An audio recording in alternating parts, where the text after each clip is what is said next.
saya mau bicara. Apakah Pak Ustadz bisa menjamin saya masuk surga kalau saya kembali?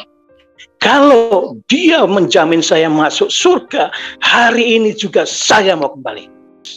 Waktu saya pulang di kampung, itu saya disidang sama ibu saya waktu masih ada, kakak-kakak saya sama adik saya. Dia bilang begini, sudah kamu kembali lagi saja kepada yang dulu ke Muslim. Karena apa? Kami semua di sini sayang, kamu kan murtad, jadi kamu nanti masuk neraka, begitu. Dan saya dengarkan semua. Memang mereka tidak mau mengancam saya membunuh atau mengagitasi atau keluarga saya itu sangat sayang kepada saya, Pak. Ibu saya, kakak saya, adik-adik saya sayang sampai hari ini, Pak. Belum. Nah, saya rindu mereka juga diselamatkan. Nah, waktu itu dia sidang saya dan dia bilang begini, saya sudah tidak bisa bicara apapun, saya hanya bicara begini. Oke, saya mau kembali ke agama saya yang dahulu.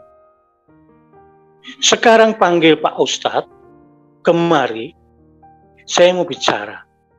Apakah Pak Ustadz bisa menjamin saya masuk surga kalau saya kembali?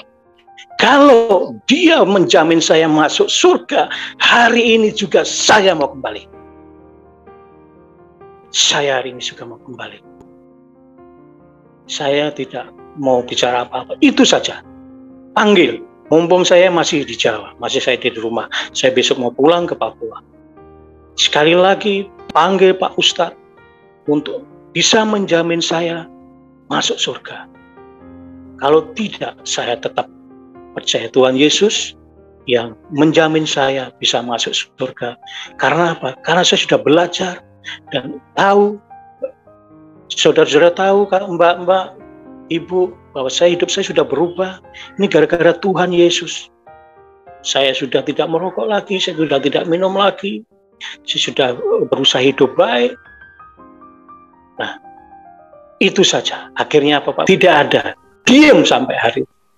Dan dari itu sampai hari ini, Pak, tidak ada lagi pembicaraan tentang saya suruh kembali. Perkenalkan, nama saya Joko Karmianto. Saya dari Jawa Timur, Kediri. Saya tetap akhirnya Tuhan, saya bilang waktu itu saya sudah mengenal Tuhan karena teman-teman saya orang Kristen. Saya bilang, Tuhan, kalau saya bisa menikah sama dokter itu, saya mau ikut Tuhan Yesus. Karena saya tidak punya alasan apapun untuk ikut Tuhan Yesus. Tuhan Yesus harus kasih saya alasan supaya saya bisa menjadi pengikutmu. Itu licik, sangat licik. Tetapi ternyata Tuhan menjawab. Tuhan menjawab dan akhirnya saya menikah tanpa direstui oleh orang tuanya. Istri saya itu, saya menikah di Paniai waktu itu, Panabire, dan saya dibantu oleh orang-orang di sana yang baik-baik sekali. Orang pernikahan saya diurus, ini itu semuanya diurus. Bahagia sekali, aduh senang sekali, dan saya ikut ibadah. Dan waktu itu akhirnya, karena Tuhan adalah Tuhan yang penuh kasih, Tuhan yang luar biasa. Tuhan tidak pernah meninggalkan saya. Justru Tuhan tetap mendampingi saya. Tuhan tidak pernah meninggalkan saya walaupun saya sudah pukul. Saya merasa mukul Tuhan Yesus. Tapi waktu itu saya tidak menyesal. Saya marah sekali. Akhirnya, singkat cerita, memang tetap ada dalam keadaan yang saya menderita. Istri saya kasihan, tetapi saya tidak bisa apa-apa. Akhirnya istri saya meminta pertolongan ke orang tuanya, dan itu membuat saya tertekan, sangat tertekan, dan saya sangat malu, dan saya bekerja kemana-mana tidak dapat apapun. Waktu itu masih di Bandung, saya berdoa begini, walaupun istri dan anak saya Tuhan ambil, Tuhan pisahkan, saya tetap. Ya, puji nama Tuhan. Salam sejahtera untuk kita semua. Kembali berjumpa dengan saya di channel ini untuk dengarkan kesaksian seorang muslimah yang telah menjadi murtad dan percaya akan Tuhan Yesus. Ya, penasaran dengan videonya? Mari kita sama-sama tonton video berikut ini. Saya Joko Karmianto, saya dari Jawa Timur, Kediri. Saya mulai dari cerita mulai dari saya waktu kecil kira-kira tahun 70-an, karena hari ini saya umur sudah 57 tahun, ya, sudah tua. Tapi puji Tuhan luar biasa, Tuhan Yesus sampai hari ini menjaga, melindungi saya, memberkati saya luar biasa. Maka dari itu saya harus bersaksi. Saya tidak boleh diam diri, karena kebaikan Tuhan yang ada di dalam keluarga saya, dalam hidup saya, dan Tuhan memilih saya menjadi anak-anaknya. Itu tidak pernah saya memikirkan hal itu. Nah, dimulai dari waktu SD, kira-kira tahun 70-an, 74, saya kelas 4 SD atau kelas 3 begitu. Saya punya teman, itu tetangga saya itu ada yang Kristen. Itu teman main saya perempuan begitu. Nah, dia bilang, dia panggil saya, panggilan kampung saya adalah Anto. Apa? Pakai bahasa Jawa ini. Hari Minggu ikut saya yuk. Kemana? Ke gereja. Ada acara apa? Pokoknya ikut saja. Ya sudah, saya tidak pernah ke gereja, jadi saya tidak tahu gereja. Pas waktu itu hari Minggu saya bangun pagi, saya bilang ibu saya diajak Amin untuk ke gereja, ya sudah pergi saja. Ibu saya itu nasionalis. Saya keluarga nasionalis. Jadi sebelumnya bapak saya adalah waktu itu kepala desa di kampung saya, dan saya adalah anak yang nakal sekali. Tetapi ketika saya diajak ke gereja, saya mau, dan hari Minggu itu saya pergi ke gereja bersama anak-anak itu, bersama orang tuanya. Nah, gerejanya itu dari rumah itu agak jauh, kira-kira ada 1,5 kilo itu, lewat sawah begitu, lewat pinggir sawah. Kita akhirnya sampailah di gereja itu. Ternyata gereja itu adalah rumah yang namanya rumah itu agak besar gitu, ada ada teras begitu. Nah, gerejanya tuh di teras itu pakai kursi panjang begitu. Nah, itu kita duduk di teras dan saya ikut ke situ. Oh, gerejanya seperti ini. Tapi saya hanya ikut saja karena saya anak kecil ya. Mereka ibadah, kita main-main gitu, masih kecil. Nah, waktu itu saya juga diajak cari telur Paskah. Nah, ya senang-senang saja waktu itu, ya sudah selesai itu saya diajak lagi. Nah, ketika malam kita ada ibadah keluarga di depan rumah saya itu orang Kristen, ada 2 rumah, sebelah ada 3 rumah itu keluarga itu. Baik, kita di kampung kami itu hubungan agama itu saling menghormati. Waktu saya masih kecil tidak ada istilah ini itu. Nah, ketika ada ibadah keluarga, firman itu saya waktu firman ada dia puji-pujian, saya udah ngerti lah apa pujiannya waktu itu ya. Saya hanya ikut mendengar sambil main, saya dekat, pura-pura saya main, tapi saya dengarkan apa yang dalam ibadah itu. Nah, ketika Bapak Pendeta itu berfirman itu, dengar ada orang yang menyela atau menghina gitu, tidak tahu kenapa saya kok marah ya. Saya marah dalam hati, tapi karena saya anak kecil, saya tidak berani menegur orang tua-tua yang menghina firman itu. Nah, dari situ saya jadi istilahnya membela begitu. Saya membela firman itu, padahal saya tidak mengerti. Saya tidak mengerti apa itu firman Tuhan, apa itu, saya tidak mengerti. Tapi waktu itu, nah setelah itu singkat cerita saya lupakan itu. Dan waktu masih kecil, saya kecil karena bapak saya kepala desa, jadi saya nakal sekali. Saya tidak takut siapa-siapa karena saya punya backing yang kuat. Nah, waktu saya, anak-anak teman-teman saya banyak yang sekolah madrasah, tapi saya tidak mau, saya tidak suka.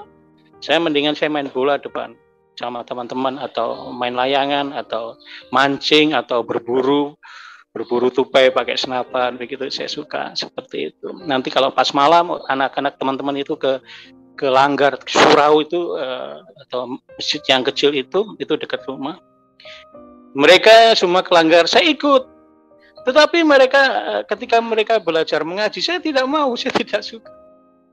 Saya jahilin mereka saja, saya jahil kepada mereka, saya gangguin mereka. Saya tidak tahu kenapa saya tidak percaya kepada kakak waktu itu, mas-mas yang ngajari, tapi saya tidak suka. Entah karena waktu itu firman Tuhan itu yang sudah masuk di dalam hidup saya, atau Roh Kudus, saya tidak mengerti apa-apapun waktu itu. Nah, ketika saya waktu itu di langgar, ya saya sengaja biasa ikut tidur di langgar, nanti pagi pulang karena rumah dekat, cuma mungkin 50 meter.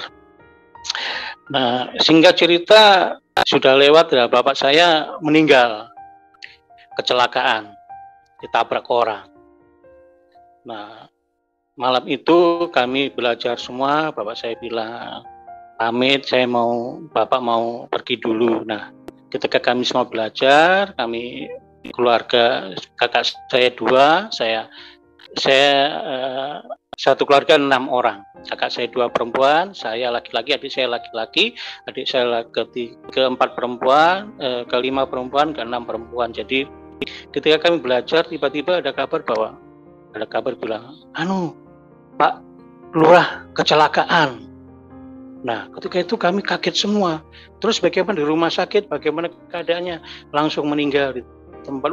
Kami langsung stres. Saya marah sekali sama Tuhan waktu itu. Saya marah sekali. Akhirnya kami butuh Bapak, tapi Tuhan ambil.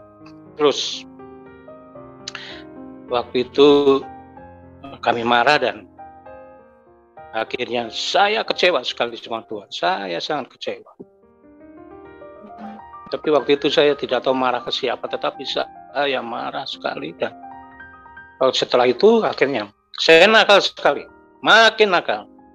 Saya tidak peduli pada Tuhan, pada siapa, saya tidak peduli.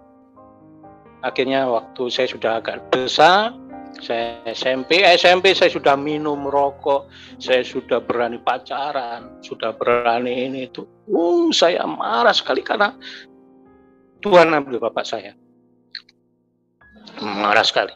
Akhirnya saya sampai sekolah saya paling aneh. Kalau teman-teman seragamnya itu waktu itu celana pendek biru putih, saya tidak mau pakai biru putih. Saya sekolah itu warna memang putih di atas, tapi celana saya pink.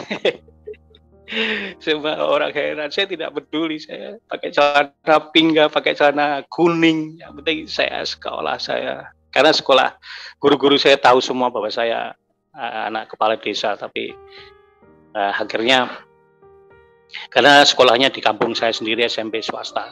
Dan setelah itu saya pacaran waktu itu.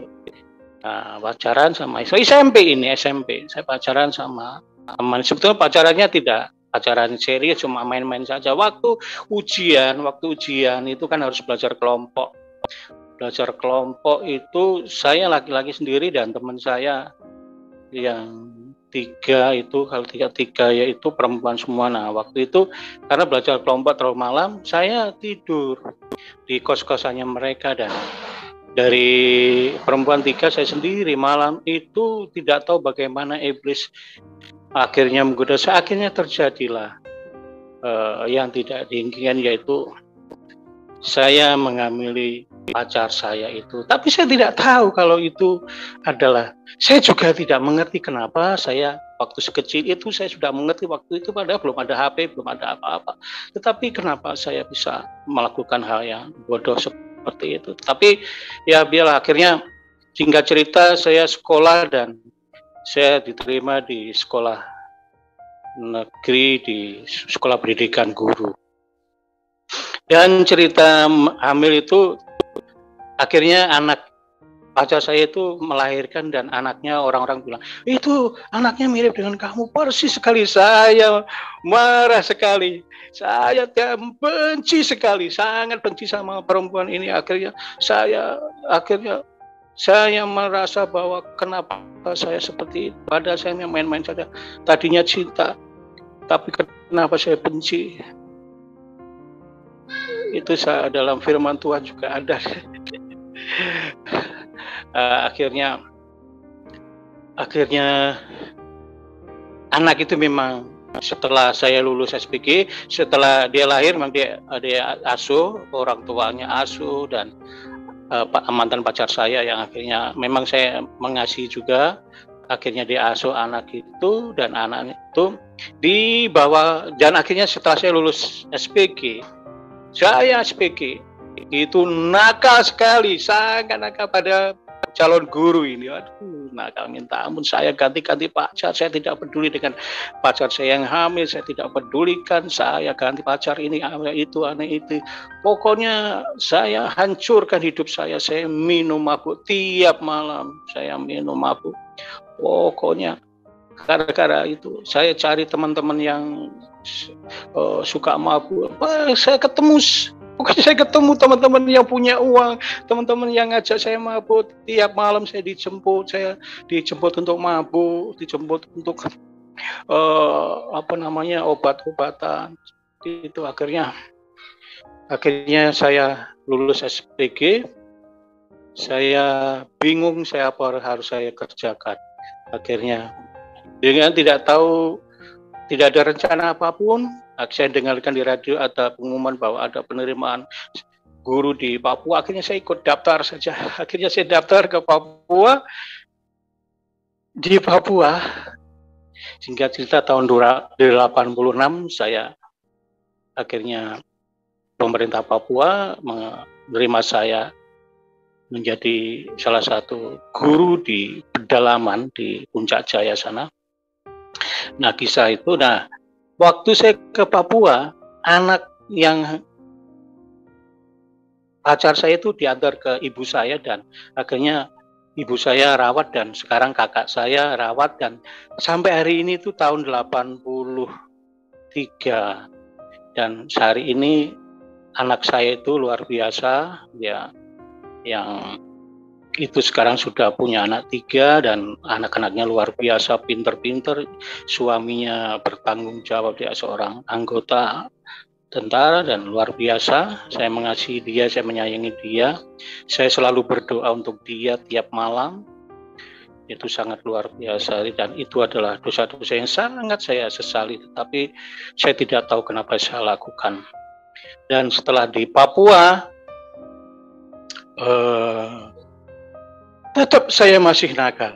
Saya jadi guru, saya nakal, dan di situ saya satu sekolah dengan teman saya, seorang agama Kristen Katolik.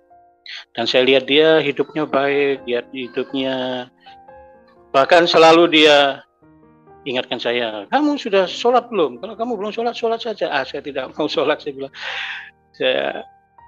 Artinya memang saya istilahnya saya Islam itu hanya KTP saja, karena memang orang tua saya tidak mengajarkan untuk bersolat atau baca Al-Quran. Jadi keluarga saya mungkin waktu masih kecil saya mungkin asing untuk baca Al-Quran karena kami tidak ada yang diajari baca Al-Quran. Dan waktu di Papua saya ketemu seorang dokter puskesmas, dan waktu itu saya nakal dan saya peminum. Waktu itu saya jadi seorang peminum, seorang pemabuk. Akhirnya Tuhan, saya belum tahu Tuhan itu, saya belum mengenal Tuhan Yesus, saya belum tahu. Ada saya teman, ada seorang Ambon, dia bilang saya, Jok, saya punya ilmu ini, kamu mau? Saya tidak mengerti, ini saya kasih saja. Ini ada 9 ini, dari Kampung Alang ini luar biasa. Oh iya, dia bilang, ya sudah. Kalau kamu kasih ya kasih saja, tapi saya tidak mengerti. Iya sudah, ini saya kasih ilmu itu, ilmu dari Ambon, dan saya memang coba, memang bagus, luar biasa. Tapi saya mimpinya saya menakutkan. Saya dapat 9 ilmu, tetapi malam itu saya mimpi saya didatangi 9 ini peti mati warna hitam. Ada 9, jadi sesuai dengan 9 peti mati. Saya ketakutan sekali. Saya cerita sama temannya, memang seperti itu. Tetapi teman saya malah bilang begini, Jok, saya malah lihat kamu itu ada malaikat tarik kamu ke atas. Wah, kamu ini bagaimana ini? Saya bilang gitu. Tapi ya itu saya tidak mengerti kenapa saya punya nasib seperti itu. Sementara dia kasih saya ilmu hitam, tapi sementara juga dia bilang saya ada malaikat pegang saya, angkat tangan saya naik ke atas. Tapi saya tidak pedulikan itu. Saya tetap akhirnya Tuhan, saya bilang waktu itu saya sudah ya mengenal Tuhan karena teman-teman saya orang Kristen. Saya bilang, Tuhan, kalau saya bisa menikah sama dokter itu, saya mau ikut Tuhan Yesus. Karena saya tidak punya alasan apapun untuk ikut Tuhan Yesus. Tuhan Yesus harus kasih saya alasan supaya saya bisa menjadi pengikut-Mu. Itu licik, sangat licik. Tetapi ternyata Tuhan menjawab. Tuhan menjawab, dan akhirnya saya menikah tanpa direstui oleh orang tuanya. Suami istri saya itu, saya menikah di Paniai waktu itu, Panabire, dan saya dibantu oleh orang-orang di sana yang baik-baik sekali. Orang ya, pernikahan saya diurus, ini itu semuanya diurus. Bahagia sekali, aduh senang sekali, dan saya ikut ibadah. Nah, waktu itu akhirnya saya dikaruniai seorang anak perempuan di Puncak Jaya sana, perempuan. Nah, ketika saya di Papua itu, saya sudah sangat bahagia sekali tapi tiba-tiba istri saya bilang, Pak, saya daftar spesialis dan kita harus cepat-cepat ke Bandung untuk saya harus sekolah. Tapi kapan? Ya, saya harus urus ini dulu, pindah. Saya pegawai negeri ini dulu. Tapi waktu itu saya baru 9 tahun di Puncak Jaya. Dan waktu mau urus pindah itu dari Puncak Jaya sana bilang harus ada yang mau terima di Bandung. Jadi kalau ada yang mau terima di sini bisa melepaskan. Akhirnya ya sudahlah, nanti saya urus di Bandung. Akhirnya kami pergi ke Bandung dan istri saya sekolah spesialis kandungan, dan saya urus itu tidak bisa. Karena apa? Di Bandung bilang harus ada pelepasan dari Papua. Ya ini yang benar yang mana ini saya. Akhirnya sudahlah. Akhirnya saya tidak bisa mengurus itu karena sudah di Bandung sudah jauh. Kalau Papua lagi tidak mungkin karena biaya mahal waktu itu pesawat. Akhirnya ya sudah, saya bantu istri saya. Nah, dalam hal ini istri saya itu sekolah itu perlu biaya yang mahal sekali, dan kami tidak punya uang, dan saya harus sengsara menderita. Saya menderita sekali waktu itu karena tidak punya uang dan saya tidak ada pekerjaan, dan saya akhirnya ke gereja itu menjadi beban yang sangat berat sekali. sangat berat. Kalau mau waktunya, memang saya hari Minggu istri saya ajak ke gereja, tetapi saya marah sekali. Saya tidak suka sekali ke gereja, tetapi saya harus ke gereja. Tetap harus ke gereja. Tapi saya marah, saya tidak ada satu firman pun yang bisa masuk, tidak ada pujian apapun yang saya hanya ke gerejanya seperti saya mayat hidup. Akhirnya saya sangat menderita. Saya misalkan malam, kalau misalkan saya mau harus jemput istri saya pulang dari rumah sakit, pulang itu saya bingung, tidak punya uang untuk beli bensin. Jadi saya selalu ketar-ketir untuk bensin mobil ini. Saya harus dari mana cari, karena saya tidak punya uang.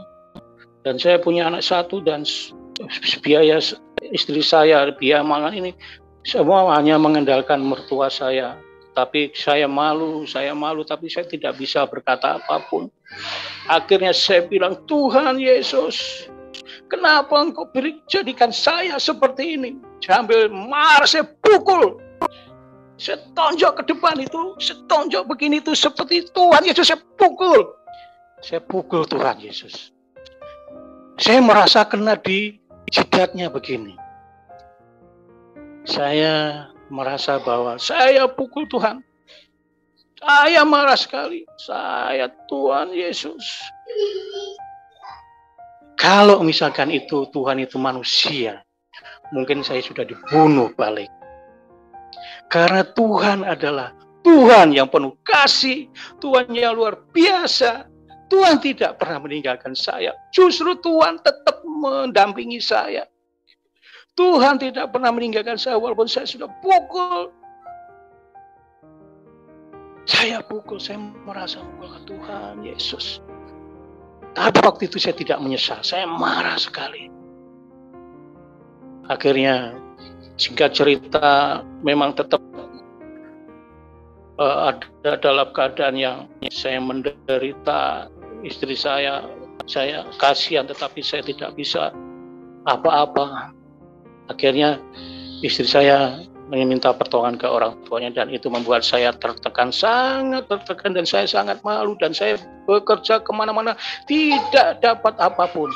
Bahkan banyak yang membohongi saya, menipu saya, membuat saya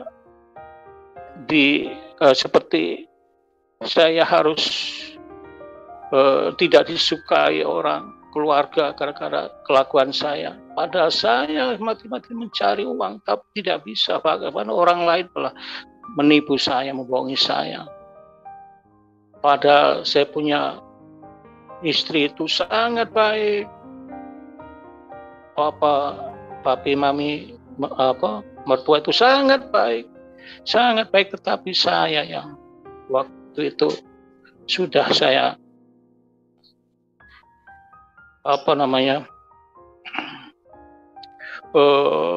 sangat tertekan, sangat malu, dan saya tidak tahu apa harus saya lakukan. Akhirnya, singkat cerita, istri saya lulus menjadi seorang dokter spesialis kandungan, dan dia bilang harus kemana nih kita AWKS-nya? Ya sudah, karena kita ke Papua lagi. Nah, waktu itu saya kuliah di salah satu universitas di hukum di Bandung. Tapi karena istri saya sudah lulus, dia bilang bantu saya ke sana, ke Papua, temani saya. Akhirnya saya cuti kuliah. Akhirnya kami pergi ke Papua, antara saya dan anak saya. Nah, karena saya tidak ada kegiatan, saya hanya pengangguran. Akhirnya dalam 3 bulan di sana, setelah saya menikah 9 tahun, 3 bulan saya di Papua punya masalah, dan gara-gara saya berdoa. Begini saudaraku, waktu itu semua orang bilang bahwa kamu nanti enak karena kamu punya istri spesialis kandungan, jadi kamu tinggal duduk-duduk saja, tinggal dapat uang, enak sekali. Saya, kalau ada orang cerita begitu, saya malu sekali, saya sangat dihina, saya tertekan. Akhirnya saya bilang pada Tuhan Yesus, saya berdoa, saya bicara, Walaupun istri saya, anak saya, kau pisahkan dengan saya tetap pilih engkau menjadi Tuhan. Aku tidak akan kemana-mana. Pada waktu itu, ketika saya di Bandung itu, saya marah sekali pada Tuhan. Ke gereja saya marah.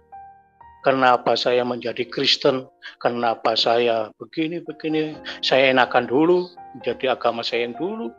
Tidak perlu saya susah-susah begini. Saya menjadi Kristen kok malah saya menjadi susah. Sedih, saya pikir jadi orang Kristen itu enak saja. Walaupun saya semua dijamin karena istri saya anak orang kaya, tapi tetap saya tidak bisa menikmati kekayaan itu. Tidak bisa. Walaupun saya harus, kalau saya kuliah naik motor, mertua saya marah, saya harus naik mobil, takut sakit. Tetapi saya tidak bisa menikmati itu. Akhirnya saya marah seperti Tuhan. Saya marah, saya tidak suka. Bergumul sekali saya. Bergumul 10 tahun. Mungkin saya sampai setelah itu saya selama 10 tahun kurang lebih saya baru bisa menerima Tuhan Yesus sebagai Tuhan dan Juru Selamat saya. Ceritanya waktu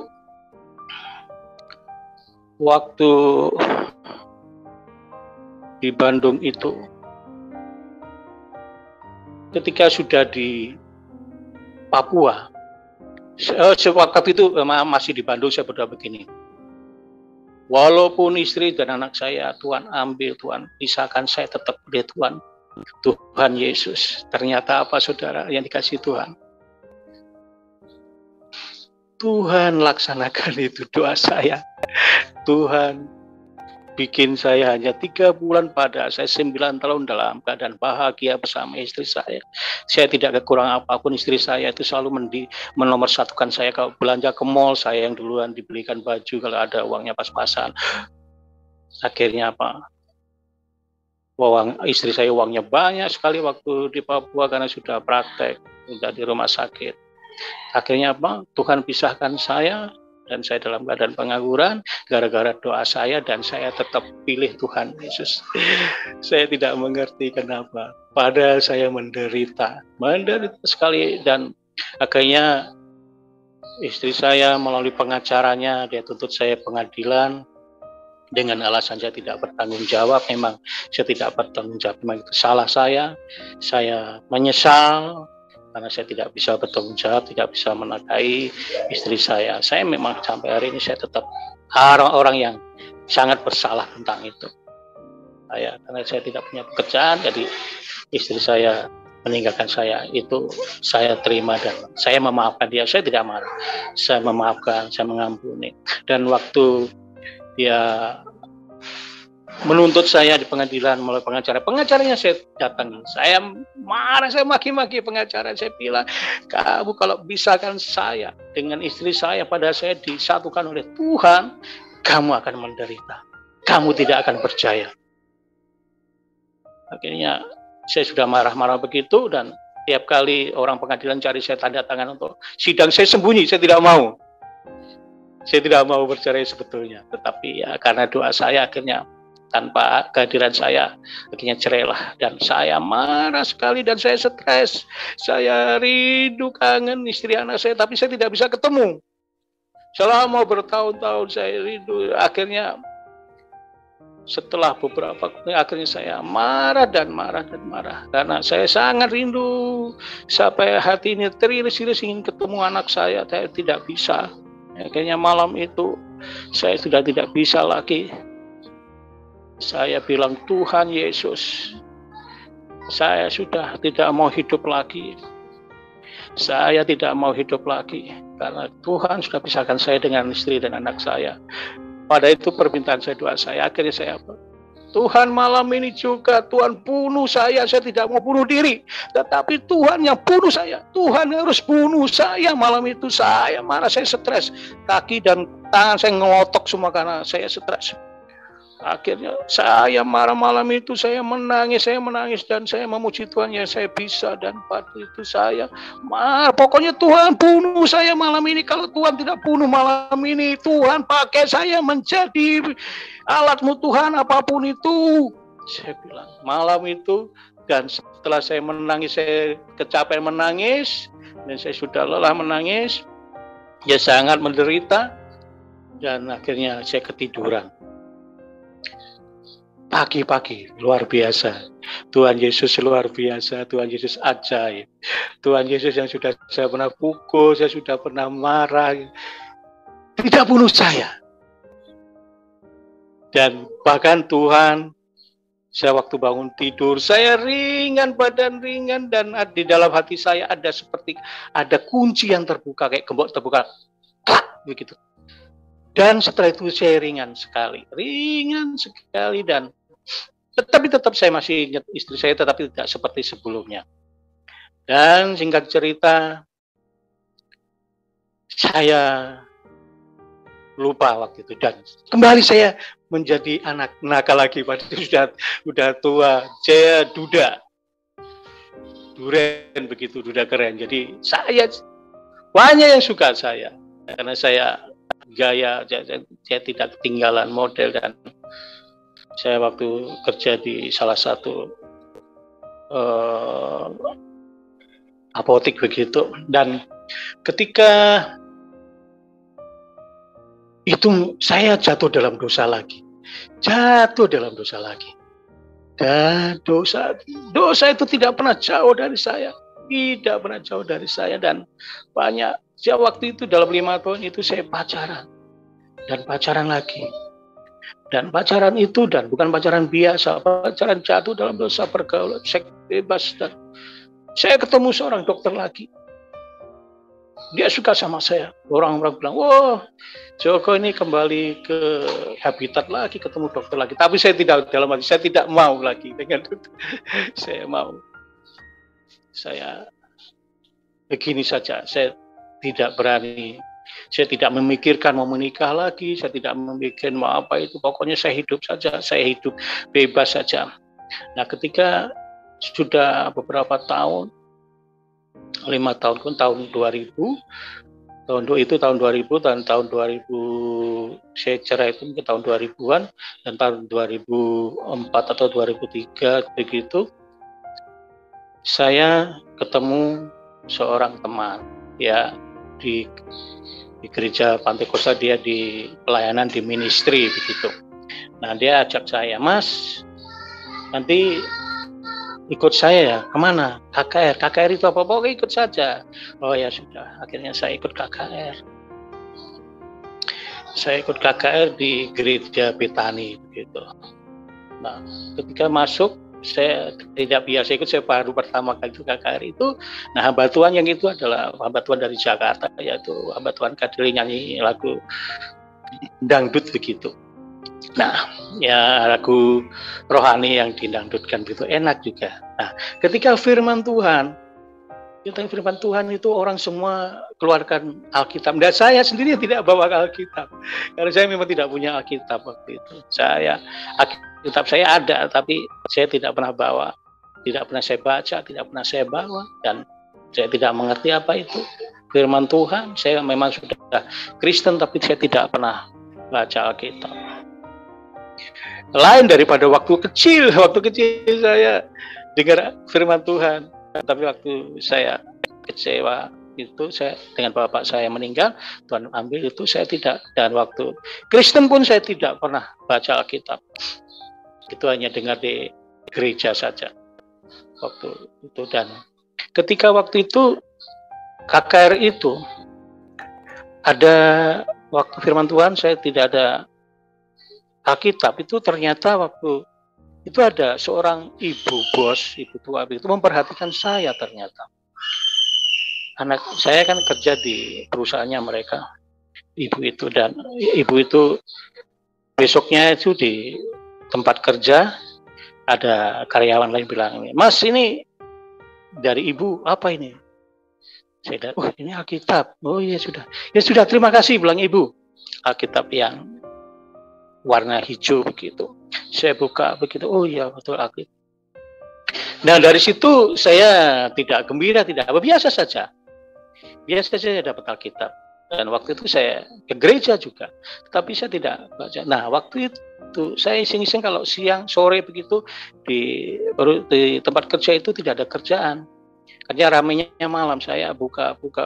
Ternyata setelah itu saya baca Alkitab. Saya tidak mengerti itu dari Kejadian sampai Wahyu. Bahkan waktu pertama kali baca itu, saya baca Alkitab itu apa ya istilahnya, seperti kepo begitu, ingin tahu begitu. Nah, waktu di Kejadian itu ada manusia itu terbuat dari debu tanah, dan di ayat berikutnya saya tidak hafal apa yang di dalam mana itu.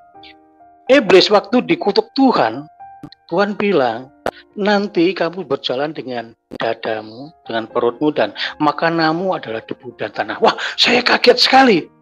Oh Tuhan Yesus, saya ini terbuat dari debu. Nah, kalau dalam Kejadian ini ular adalah iblis. Kalau iblis disuruh makan debu, berarti saya makanannya iblis ini.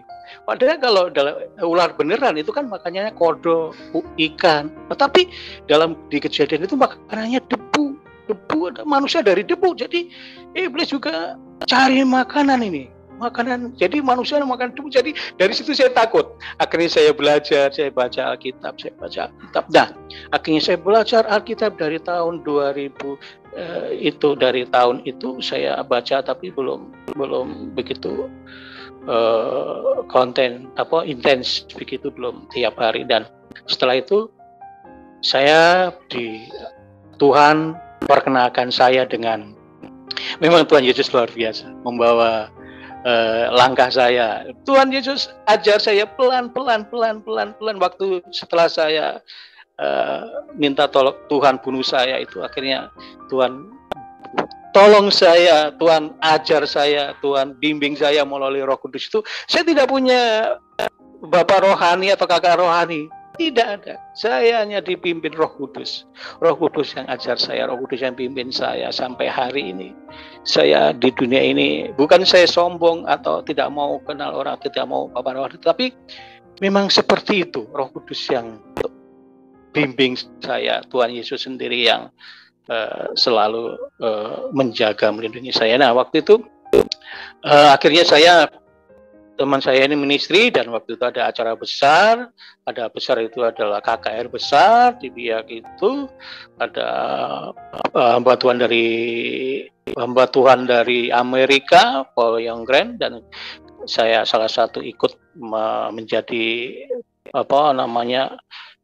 membantu panitia untuk sibuk begitu bikin panggung ini. Saya membantu. Akhirnya di situ ada terjadi mujizat luar biasa. Akhirnya saya ikut dalam waktu hari pertama itu, waktu KKR itu gelap sekali, mendung gelap sekali, dan gerimis sangat rintik begitu. Tapi begitu hamba Tuhan bilang, usir mendung itu dan terang benderang. Dari situ saya makin ingin tahu ini Tuhan itu seperti apa. Kok luar biasa sekali nih hamba Tuhan ini. Dia KKR dengan biaya yang sangat besar, bikin panggung saja sangat besar biayanya, tetapi Tuhan menolong, Tuhan membantu luar biasa. Puluhan ribu datang orang di situ, ribuan. Akhirnya, dan saya salah satu di situ. Akhirnya saya menikah dengan salah satu teman ini, pelayanan di situ. Tahun 2005 saya menikah dengan istri saya yang sampai hari ini. Dengan istri saya ini punya anak 5. Jadi anak saya 7. Sekarang ini 7. Dari pacar saya 1, dari istri pertama 1, dan dari yang sekarang ini yang Tuhan pilihkan ini adalah 5. Luar biasa Tuhan Yesus Kristus. Luar biasa. Saya harusnya tidak layak. Harusnya saya manusia berdosa, tidak layak hidup. Hidup saja saya sudah tidak layak. Apalagi dapat surga, tidak mungkin. Tetapi Tuhan Yesus luar biasa. Dan setelah saya menikah, dengan itu akhirnya saya terlibat dalam pelayanan dalam ministry ini. Dan saya ikut melayani walaupun saya tidak mengerti sama sekali. Tidak mengerti sama sekali yang namanya pelayanan. Pokoknya saya ikut-ikut saja. Tuhan suruh ikut saja, saya tidak mengerti. Akhirnya saya baca Alkitab. Dari situ saya baca Alkitab. Dari Kejadian. Saya kalau baca Alkitab Kejadian, kalau pas waktunya di Yusuf, saya bisa menangis. Karena apa? Yusuf itu luar biasa.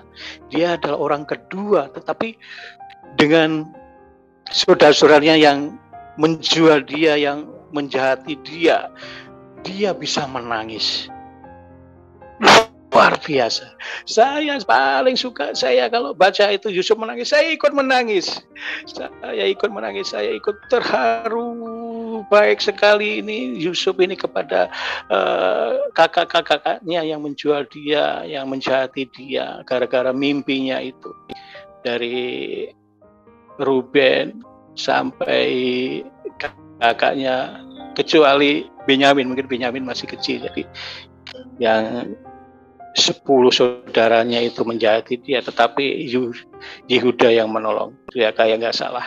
Jadi luar biasa. Saya kalau membaca Alkitab itu saya bolak-balik tamat, dan saya sangat suka membaca Alkitab. Sampai hari ini saya membaca Alkitab terus, dan itu yang membuat saya kuat di dalam Tuhan.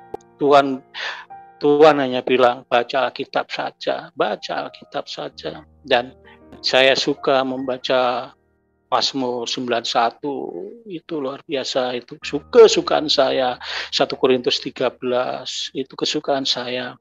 Dan saya sangat senang membaca Alkitab. Sampai hari ini saya tidak pernah, ya mungkin ada pernah meninggalkan 1-2 hari, tetapi itu membuat saya rindu sekali untuk membaca Alkitab. Sampai hari ini saya Alkitab saya ganti-ganti karena hancur, saya coret-coret, sobek-sobek. Dan ketika saya sudah membaca Alkitab, akhirnya saya bersama istri saya, lahirlah anak pertama laki-laki, itu tahun 2006 waktu TK. Nah, waktu itu saya punya anak 2 ya, laki-laki dan perempuan, namanya Aquila sama Tabita. Nah, waktu itu saya aktif dalam doa sekota, dan waktu itu Tuhan ajar saya untuk ikut berdoa bersama hamba Tuhan, walaupun saya bukan pendeta, tapi Tuhan izinkan saya bergabung dengan pendeta-pendeta besar yang gembala-gembala. Saya diikutkan, saya selalu diundang. Nah, waktu itu teman pendeta saya mau buka gereja.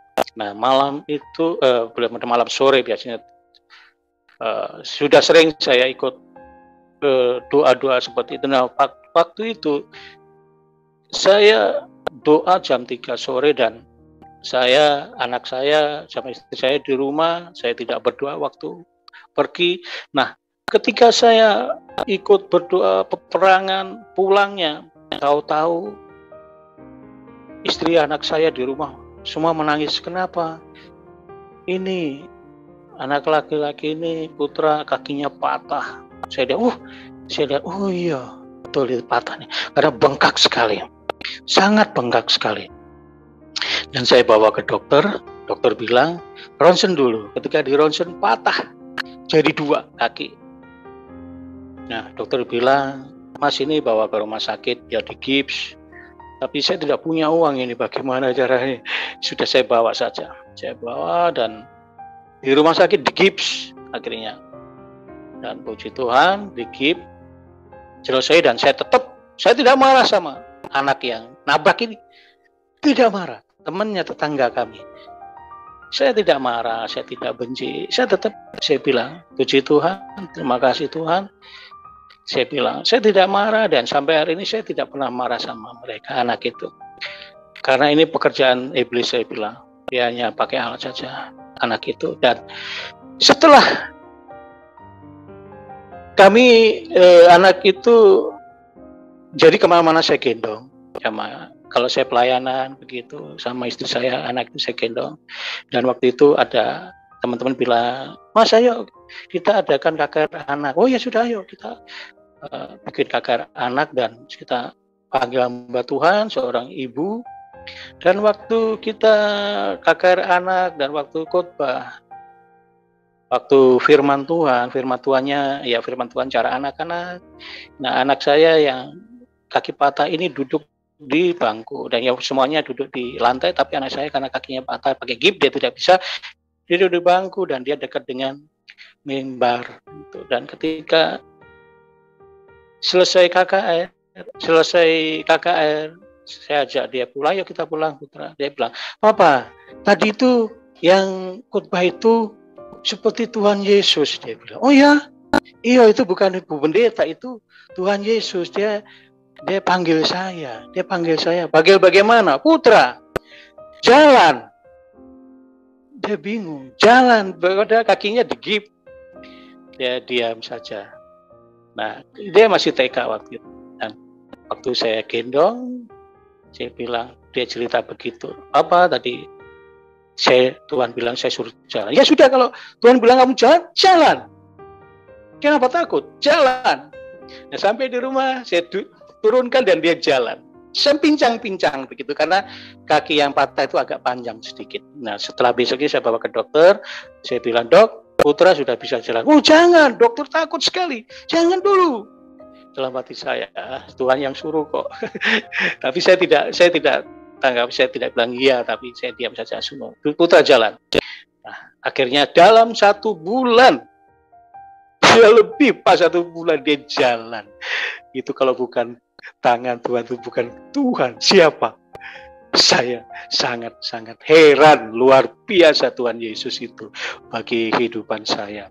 Luar biasa Tuhan Yesus itu baik pada saya ini. Aduh, kalau Tuhan itu manusia saya sudah dibunuh itu. Tetapi karena Tuhan adalah Tuhan yang penuh kasih, Tuhan yang mencari orang yang berdosa, yang anaknya yang terhilang. Saya seperti dipestakan seperti itu pada Tuhan. Tuhan Yesus sungguh baik. Nah, itu anak saya yang putra ini 2 kali Tuhan perlihatkan dia waktu di Papua itu. Kalau malam minggu kami bersama anak-anak muda itu ada ibadah pemuda begitu. Nah, biasa anak-anak dia jangan sampai ribut, dia main di luar. Nah, ketika main di luar pada ada bulan terang, anak ini bilang, itu Tuhan Yesus di atas. Teman-temannya bilang, mana itu di atas.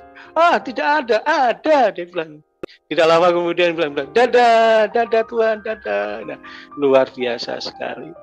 Jadi ajaib bagi saya. Saya tidak mengerti. Saya orang yang terhilang, orang yang pernah pukul Tuhan, orang yang marah-marah pada Tuhan, tetapi Tuhan tidak marah balik. Justru Tuhan merangkul saya, Tuhan mengasihi saya, Tuhan menolong saya, Tuhan menghidupi saya. Walaupun saya kalau dikatakan istilahnya tidak masuk akal, saya ini adalah sangat merasa meluap kegembiraan saya. Tidak mengerti kenapa. Padahal saya ini tidak ada penghasilan tetap seperti itu, tetapi saya tidak pernah khawatir. Tidak pernah khawatir. Tuhan selalu menjaga, Tuhan selalu memberikan apa yang kami perlukan.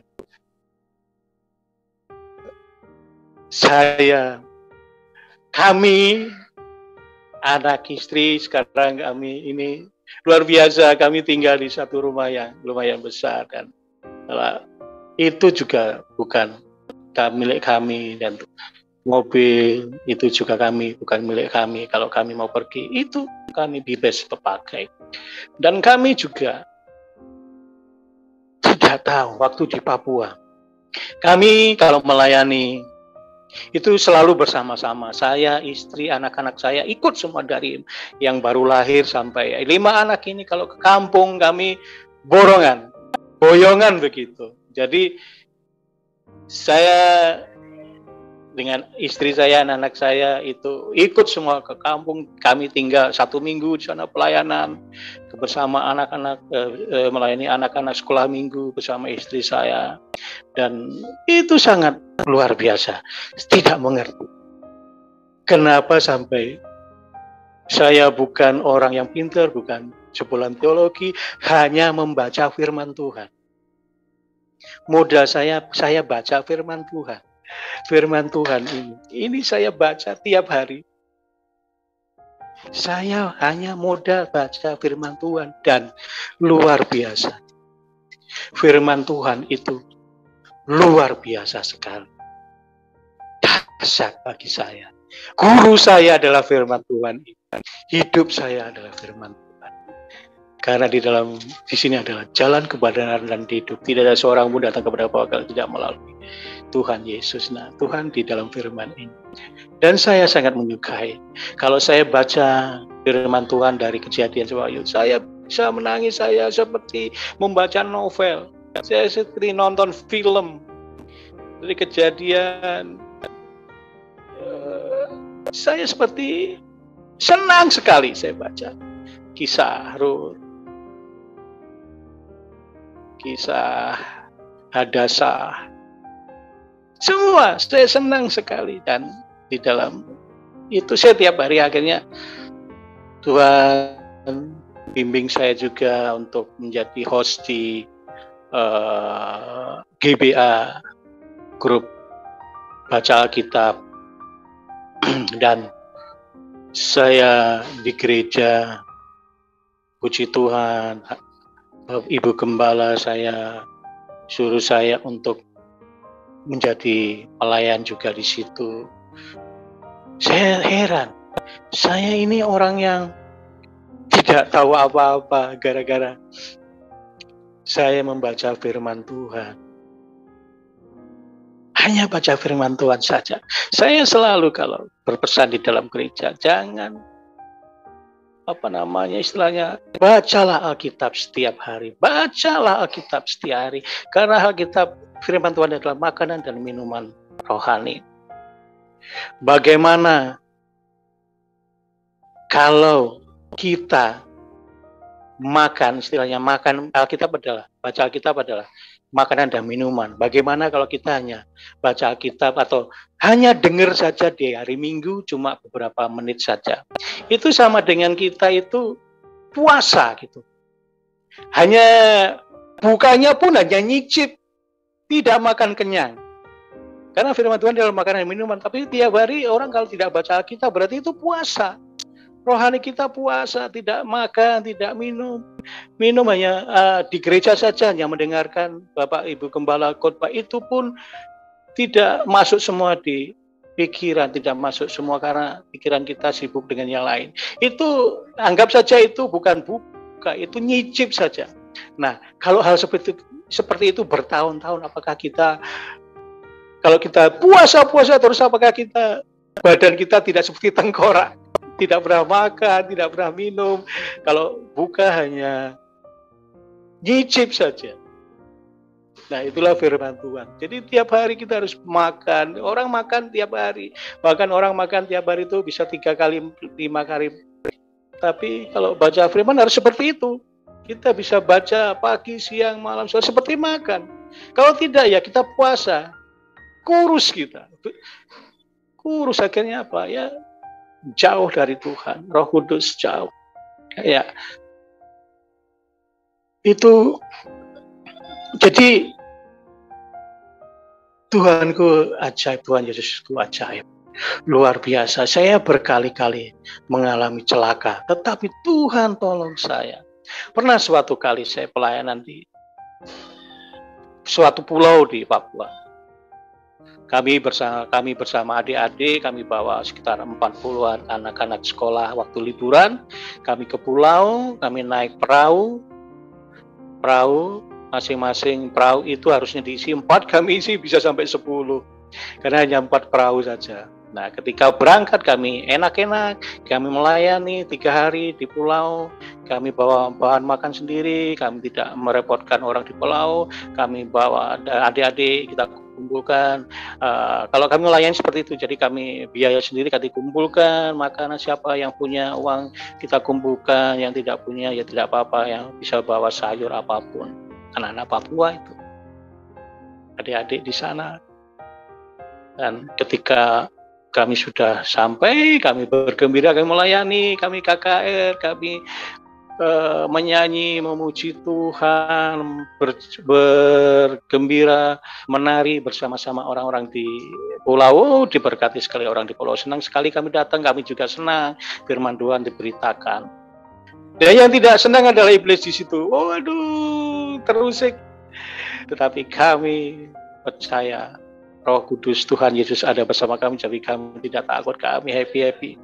Dan ketika pulang, sudah selesai hari Minggu itu pulang, kami ibadah dulu di gereja yang di situ ada gereja seadanya, tapi karena kami adalah ingin firman diberitakan, kami tidak pandang gereja seperti apa, tetap kita harus ibadah, dan itu sangat bersuka cita. Orang-orang di kampung di pulau itu senang sekali kami datang. Kami juga senang.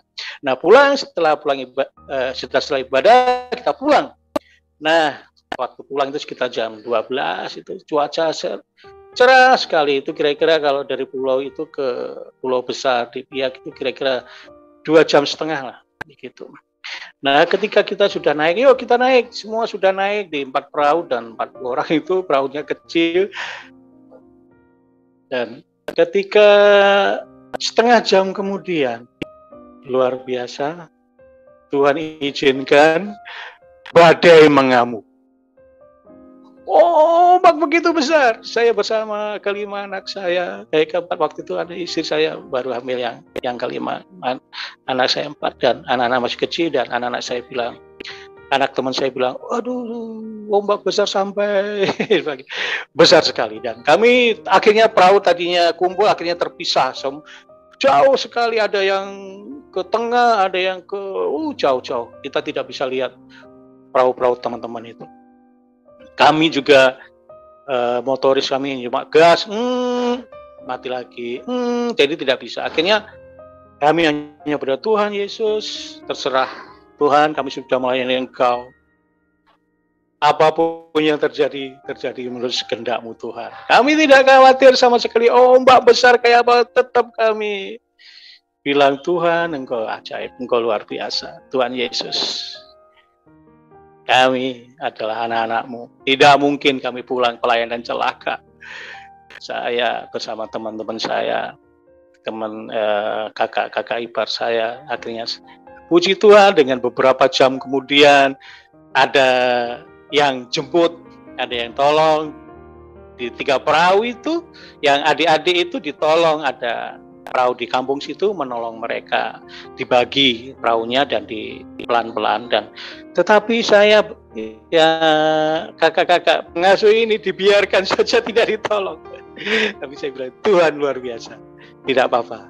Yang penting adik-adik sudah selamat sampai di tujuan. Dan ketika kami mendarat di pantai, kami tidak bisa mendarat di pantai yang biasa, kami harus ke hulu sungai begitu, agak jauh baru.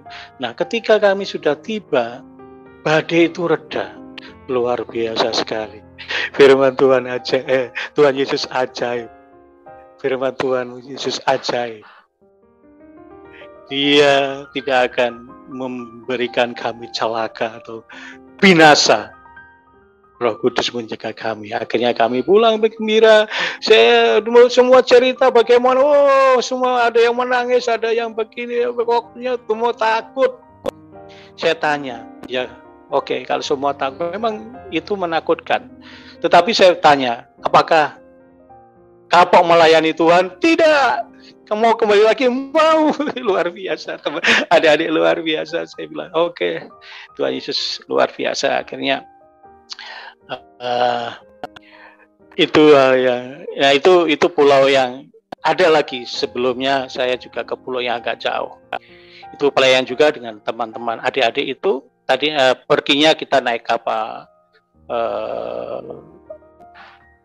Nusantara, itu kapal tol laut itu ke pulau, salah satu pulau di Waropen sana, dan pulangnya harus naik perahu juga.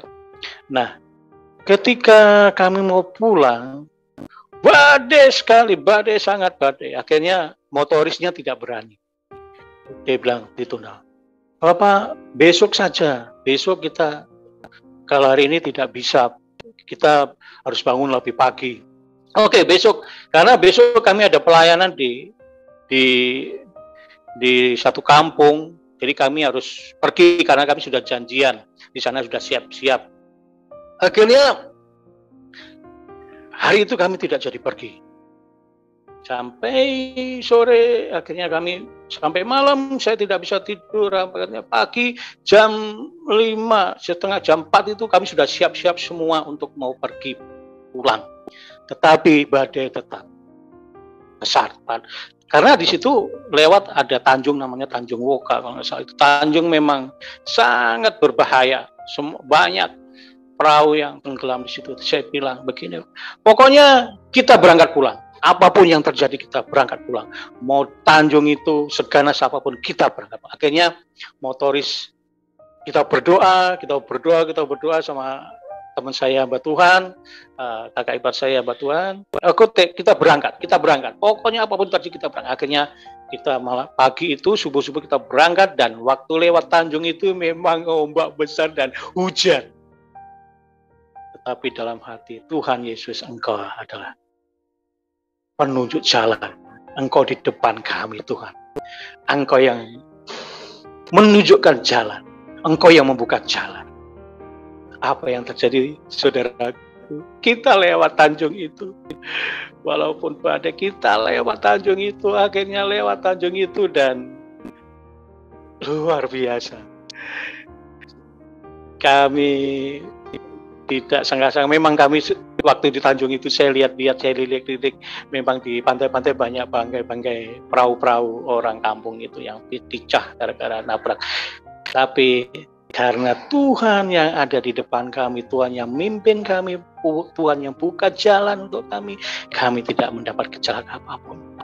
Tapi lagi-lagi setelah lewat itu, kami punya Johnson, perahu itu mati satu. Tetapi kami tidak khawatir sama sekali.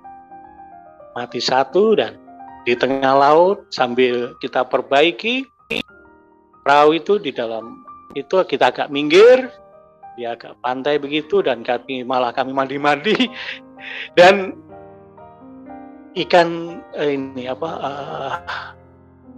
itu lumba-lumba banyak sekali di sekeliling kami dan luar biasa. Kami menikmati pulang itu dalam keadaan gerimis, hujan, ombak tetapi tidak besar dan perahu rusak. Kami tidak takut dan kami malah menikmati, kami mandi air hangat dan puji Tuhan perahu jadi. Dan ketika perahu jadi dan kita langsung kebut pulang dan ombak apapun kita terjang, tidak peduli mau ombak mau apa, akhirnya sampai puji Tuhan kita sampai di kami punya tujuan yaitu biak. Dan ketika kami masuk biak itu laut seperti kaca, gerimis tapi laut seperti kaca, tidak ada yang namanya ombak. Saya baru lihat itu laut seperti kaca, lurus, lebih licin dari jalan tol, lurus kita sampai akhirnya itu sekitar jam 3. Kita mandi dan kita langsung pergi ke pelayanan berikutnya. Tidak istirahat, tidak makan, tidak apa, kita panasin mobil dan kita jalan ke perjalanan lagi darat dari rumah sekitar 3 jam. Nah dari situ kami ketemu adik-adik, kita melayani sekolah minggu, kita menyanyi, kita memuji Tuhan dan saya tidak ada rasa capeknya, hilang semua ketika ketemu adik-adik. Senang sekali muji Tuhan, luar biasa adik-adik. Senang sekali melayani Tuhan. Akhirnya itulah ikut Tuhan, itulah maunya Tuhan. Hanya meluap-meluap kegembiraan walaupun dalam keadaan yang kalau manusia biasa atau ya orang tidak kenal Tuhan itu mungkin sudah tidak berani lewat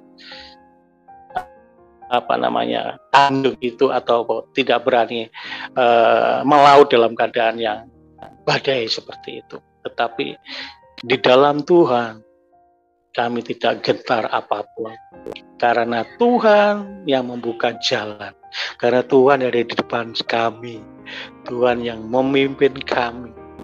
Apapun rintangannya, kalau ada Tuhan, luar biasa saudara. Tidak ada rasa takut. Semua dari adik-adik kecil yang baru lahir sampai kami semua bahagia, walaupun hujan panas, tapi ikut Tuhan, melayani Tuhan, itu jadi luar biasa. Gembira sekali bisa melayani Tuhan, itu saja sudah luar biasa bagi saya. Orang yang berdosa ini, orang yang istilahnya yang tidak layak ini, orang yang tidak punya kemampuan apapun, hanya karena saya setia, hanya saya membaca firman Tuhan saja. Saya baca tiap hari, saya baca dan baca, walaupun saya banyak yang belum mengerti, yang tidak mengerti, banyak yang tidak mengerti, tapi saya sangat senang, sangat gembira kalau baca Alkitab, kalau tidak baca Alkitab saya seperti punya hutang begitu. Seperti punya hutang. Aduh, saya belum baca Alkitab ini. Saya minimal harus baca 5 pasal setiap hari. Itu. Dan ketika kami melayani apalagi bersama anak-anak saya, itu sangat luar biasa. Anak saya yang 2 yang sudah besar ini sudah bisa melayani Tuhan, sudah bisa memimpin adik-adik untuk puji-pujian, menyanyi, menari, dan mereka bisa bersaksi, bisa bercerita Injil. Tiap malam saya ajar mereka untuk membaca Alkitab. Kami punya misbah doa, tiap malam kami berdoa dan baca Alkitab. Itu adalah kesaksian saya, Pak Franky, mungkin. Ya.